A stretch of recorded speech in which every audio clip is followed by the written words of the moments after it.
नमस्कार, today Bihar news देख रहे हैं आप। मैं हूं आपके साथ प्रकाश सिंह।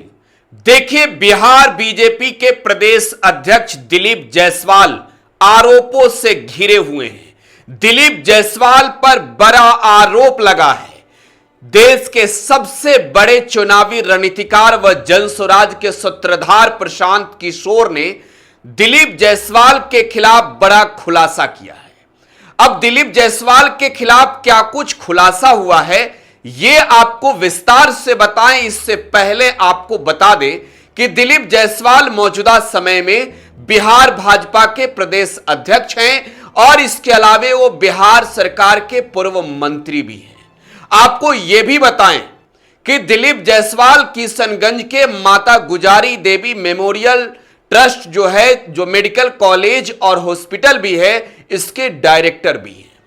अब भंडाफोड़ प्रशांत किशोर क्या कर रहे हैं, देखिए। दिलीप जायसवाल ने कैसे माता गुजारी देवी मेडिकल कॉलेज एंड हॉस्पिटल का जो डायरेक्टर की कुर्सी है उस पर कब्जा किया है, इसका खुलासा प्रशांत किशोर ने किया है। और देखिए, दिलीप जायसवाल ने चुप्पी साध रखी है। प्रशांत किशोर ने उन लोगों को भी पटना बुला लिया जिनका इस कॉलेज से सीधा संबंध है, जो इस कॉलेज में अपने हक की लड़ाई लड़ रहे थे। देखिए, आपको यह बताएं कि किशनगंज में माता गुजारी देवी मेडिकल कॉलेज एंड हॉस्पिटल है। वहां पर जो है दिलीप जायसवाल मौजूदा समय में इस कॉलेज के डायरेक्टर हैं। देखिए, एमबीबीएस जैसी पढ़ाई भी यहां से होती है। प्रशांत किशोर ने कहा है कि दिलीप जायसवाल ने न सिर्फ यहां पर कुर्सी पर कब्जा किया, बल्कि बिहार के नेताओं के बच्चों को भी इसी कॉलेज से एमबीबीएस की डिग्री भी दी है। दिलीप जायसवाल ने इसी कॉलेज के खिलाफ, जिन लोगों ने भी उनके कुर्सी के खिलाफ आवाज उठाया, उन्हें भी एमबीबीएस की डिग्री दी है। खैर, प्रशांत किशोर ने किसी का नाम नहीं लिया है, लेकिन आपको यह पहले बता दें कि माता गुजारी देवी जो ट्रस्ट है, इस ट्रस्ट के तहत यह कॉलेज है और इसके संस्थापक कौन थे, कैसे दिलीप जायसवाल को कुर्सी मिली इसमें। देखिए, दिलीप जायसवाल के बारे में यह बताया गया कि दिलीप जायसवाल इस मेडिकल कॉलेज के क्लर्क थे और उन्होंने जबरन कब्जा किया है, खदेड़ कर लो कब्जा किया है। देखिए, यह सिख कम्युनिटी का ट्रस्ट था जो माता गुजारी देवी ट्रस्ट है और इसी के तहत वो अस्पताल माता गुजारी देवी मेमोरियल हॉस्पिटल एंड कॉलेज, अस्पताल और महाविद्यालय। देखिए, इसके संस्थापक कौन थे? संस्थापक थे सरदार मोलेश्वर सिंह। प्रशांत किशोर ने प्रेस कॉन्फ्रेंस किया है और इस मोलेश्वर सिंह के परिवार के लोगों को भी प्रशांत किशोर ने बुला लिया। उनके बेटे करतार सिंह को प्रशांत किशोर ने पटना बुलाया। इसके अलावे उनकी बेटी अमृत कौर को भी पटना बुलाया प्रशांत किशोर ने।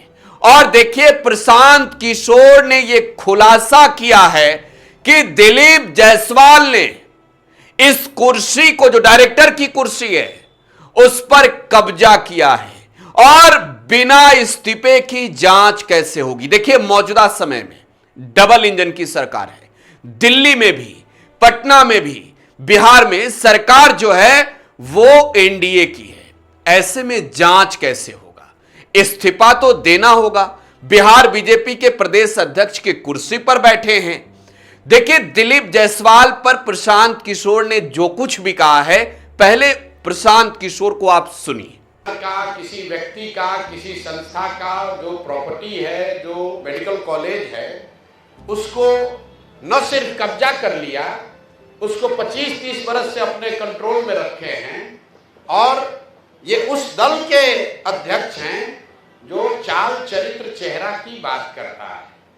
ये वो दिलीप जायसवाल हैं जो बीजेपी के अध्यक्ष हैं और साथ ही राबड़ी देवी के मुंह बोले भाई भी हैं। ध्यान रखिए, ये कब्जा इसलिए नहीं किए हैं कि ये बीजेपी के अध्यक्ष है। ये कब्जा इसलिए कर पाए हैं कि हमाम में सब नंगे हैं। ये सारे नेता एक साथ मिलके, जिसमें राजद के लोग भी शामिल हैं और जिसमें भाजपा के लोग भी शामिल हैं, सुबह शाम राजद का नेतृत्व ये कह रहा है कि हम लोग भाजपा से लड़ाई लड़ रहे हैं, और भाजपा का अध्यक्ष, राज्य का अध्यक्ष, उसने एक सिखों के कॉलेज को जबरदस्ती कब्जा किया हुआ है। उसको राजद की इतनी बड़ी नेत्री राबड़ी देवी कह रही कि मेरा मुंह बोला भाई है, और उनके मुख्यमंत्री रहते हुए ये कब्जा हुआ है, और उसके बाद लगातार ये कब्जा बना हुआ है। तो ये दिखाता है कि भाजपा, राजद, जदयू, ये सब when it comes to personal profiteering, व्यक्तिगत लाभ की जहां बात आती है, तो ये सब लोग आपस में मिल जाते हैं।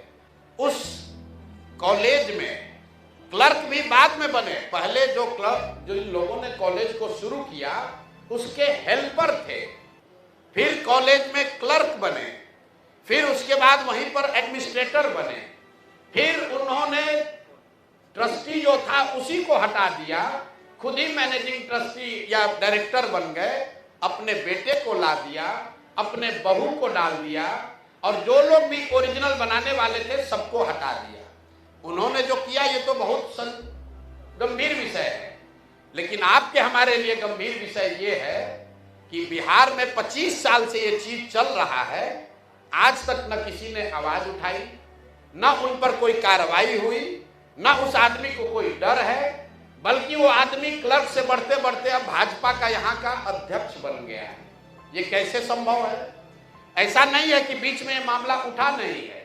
एक व्यक्ति राजेश शाह की इसमें संदिग्ध हत्या भी हुई है, उस पर केस भी हुआ है।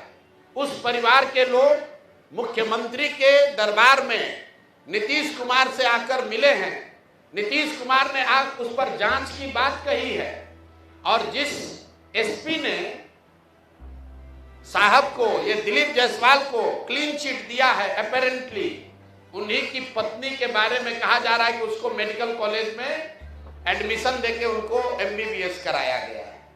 तो ये जो पूरा मॉडल है, इस कॉलेज का इस्तेमाल राजनीतिक लाभ और पैट्रोनेज के लिए खुलेआम 25 साल से किया जा रहा है। अब एक आंकड़ा सुनिए, 50 से ज्यादा पॉलिटिकल लोगों के परिवार के लोग, एक तो नहीं, 50 से ज्यादा अलग अलग पॉलिटिकल परिवार के लोग, उनके बच्चे, उनके परिवार के सदस्य बिना किसी एडमिशन टेस्ट के मैनेजमेंट कोटा से इस कॉलेज में उन्होंने एडमिशन लिया, वहां से मेडिकल की उनको डिग्री मिल गई, और वो सब दिलीप जायसवाल को बचाने और मदद करने में लगे रहे। तो ये प्रशांत किशोर थे जिन्हें आप सुन रहे थे। देखिए, प्रशांत किशोर ने कहा है कि जिस आईपीएस ने वहां के कर्मी की हत्या के मामले में क्लीन चिट दी थी दिलीप जायसवाल को, उसके पत्नी को भी एमबीबीएस की डिग्री यहीं से मिली। मतलब ये कि दिलीप जायसवाल ने सौदा किया था, एसपी साहब से सौदा किया था। लेकिन इससे भी बड़ी बात कि देखिए, करतार सिंह, मोलेश्वर सिंह के बेटे, वो भी पटना पहुंचे, अमृत कौर उनकी बेटी, वो भी पटना पहुंची, और उन्होंने कहा कि दिलीप जायसवाल ने हमारे साथ धोखा किया, पहले हमारे पिता को बाहर किया, फिर हमें इस ट्रस्ट से बाहर का रास्ता दिखा दिया। लड़ाई तो हम बहुत पहले से लड़ रहे थे, लेकिन हमारा साथ कोई नहीं दे रहा था। जरा करतार सिंह को सुनिए। सबसे पहले प्रशांत किशोर जी का अति धन्यवादी हूँ, जो उन्होंने मेरे ऐसे विकट समस्या में और हम लोग का साथ देने के लिए उन्होंने एक कमर कसा हुआ है कि आप लोग पीछे मत हटो, हम आपके साथ रहूंगा। और ये दुष्कर्मी महाअपराधी प्रकृति का व्यक्ति दिलीप जायसवाल, जिसने इस मेडिकल कॉलेज को इस ढंग से जकड़ लिया और उल्टा सीधा डिसीजन करवाते करवाते ये इस तरह का काम किया। ये करोड़ों रुपया इकट्ठा किया हुआ, अरबों रुपया इकट्ठा किया हुआ उस मेडिकल कॉलेज से, और इसके सीबीआई ईडी से जांच कराई जाए तो ये जेलों के सलाखों में रहेंगे। मैं यही अनुरोध करूंगा सभी लोगों से कि इसकी जांच होनी चाहिए और वो किस तरह, यहाँ तक कि वो किस तरह प्रदेश का अध्यक्ष बन गया भारतीय जनता पार्टी, इसकी भी जांच कराई जाएगा। तो ये करोड़ों रुपया देखिए बीजेपी का अध्यक्ष बना और वो जेलों के सड़कों में रहेगा। मैं आपको माता गुजरी मेडिकल कॉलेज के बारे में 2-4 लाइन बता देना चाहता हूँ, समय का अभाव है। ये माता गुजरी मेडिकल कॉलेज मेरे पूर्व कुछ पिता मैं अपना परिचय गुरुदयाल सिंह, मैं मैनेजिंग ट्रस्टी नियुक्त हुए थे मेरे पिताजी द्वारा, उसको भी इसने खा लिया। मैं सरदार मौलेश्वर प्रसाद सिंह जी संस्थापक माता गुजरी मेमोरियल मेडिकल कॉलेज का पुत्र हूँ, मेरा नाम गुरुदयाल है। तो ये लोग किस तरह का कुचक्र रचकर, उसमें कई लोग इसमें नकाब मैं इसके निकल उठ जाएंगे कि किस तरह दिलीप जायसवाल ने इस मेडिकल कॉलेज को कब्जा हुआ और इसकी जांच होनी चाहिए। और ये सब जगह धन और बल पर ये कब्जा किया हुआ है। करतार सिंह जो सचिव थे, आजीवन सचिव थे, लाइफ ट्रस्टी थे, मैनेजिंग ट्रस्टी थे, जिसको कभी नहीं हटाया जा सकता है, उसको इन्होंने गलत लोगों को बैठाकर ट्रस्ट में और उनको सचिव से निकाल दिया। इवन उस ट्रस्ट में क्लियर लिखा हुआ है इस मेडिकल कॉलेज की जो मीटिंग होगी वो प्रेसिडेंट या सेक्रेटरी हाउस कर सकते हैं, बुला सकते हैं। लेकिन Dilip Jaiswal so called chief administrator उस मीटिंग को बुलाया करतार सिंह को निकालने के लिए। उसमें एजेंडा भी नहीं था कि करतार सिंह को निकाला जाएगा और वो एक वहां एजेंडा भी ले लिया। उसमें हमारे तस्वीर में क्लियर लिखा हुआ है कि मीटिंग जब भी होगी 30 दिन के अंदर होगी। वो 25 दिन में मीटिंग बुला लिया अवैध तरीके से और उसमें ये प्रेसिडेंट और सेक्रेटरी के भी बुलाने का अधिकार था, ये बुला लिया और उसमें कोई एजेंडा भी नहीं था। इस तरह से अवैध तरीका से उसको निकाल लिया, जिसमें माननीय जिला सत्र न्यायाधीश जिला न्यायाधीश कटिहार ने उसमें क्लियर कट लिखा था कि जो भी हुआ है तो गलत हुआ है और ये मैनेज करके धन बल पर ये कॉलेज को कब्जा किया हुआ है। हम आप लोग सभी बंधुओं से अनुरोध करूंगा, मैं सदा सच बोलता हूं और बोलते रहूंगा। तो अब सवाल यह है कि दिलीप जायसवाल के खिलाफ क्या होगा, जांच कैसे होगी। देखिए, वाईबी गिरी ने साफ तौर पर कहा है कि जो ट्रस्ट के नियम होते हैं उस नियम की अनदेखी की गई है। और वाईबी गिरी के बारे में आप जान रहे हैं, बिहार के एक बड़े अधिवक्ता हैं, वो हाईकोर्ट के बड़े अधिवक्ता हैं और फिलहाल वो जनसुराज के साथ हैं। उन्होंने क्लियर कहा है कि वो इसकी लड़ाई लड़ेंगे। बहरहाल अब दिलीप जायसवाल को कुर्सी कैसे मिली, उन्होंने कब्जा कैसे किया, किन लोगों को उन्होंने डिग्री दी है यहां पर, यह सवाल बड़ा है। बहरहाल देखने वाली बात यह है कि आने वाली तारीखों में क्या कोई कार्रवाई होगी, क्या दिलीप जायसवाल खुद ये बताएंगे, क्या ईडी सीबीआई जैसे एजेंसियों का इस्तेमाल इनके खिलाफ होगा जांच के लिए। आप अपनी प्रतिक्रिया कमेंट बॉक्स में छोड़ जाइएगा। फिलहाल आप टुडे बिहार न्यूज के साथ बने रहे, धन्यवाद।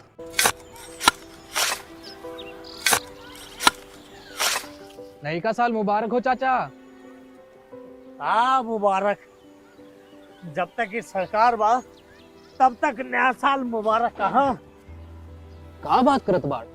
बात ई बा, साल चाहे नया होके दिन चाहे, हमार जिंदगी में तो बस दुख है, दुख बा। बाढ़ के समस्या 10 का 10 बा, फसल बर्बाद हो जाला या ऑन पॉन बिक जाला, ना कोई उपाय बा ना कोई राहत। बात तो सच बा चाचा, फिर से बाहर जाए के सोचे के पड़ रहा है। ये सरकार से कुछ ना हुई। कबू कबू तो लागेला हमरे मजदूरन की जिंदगी में कोनो नया साल सच में मुबारक हुई। नया साल तो तब मुबारक हुई जब नई सरकार आई। बात तो सही बा चाचा। नया साल, नई सरकार, नया संकल्प, नया बिहार।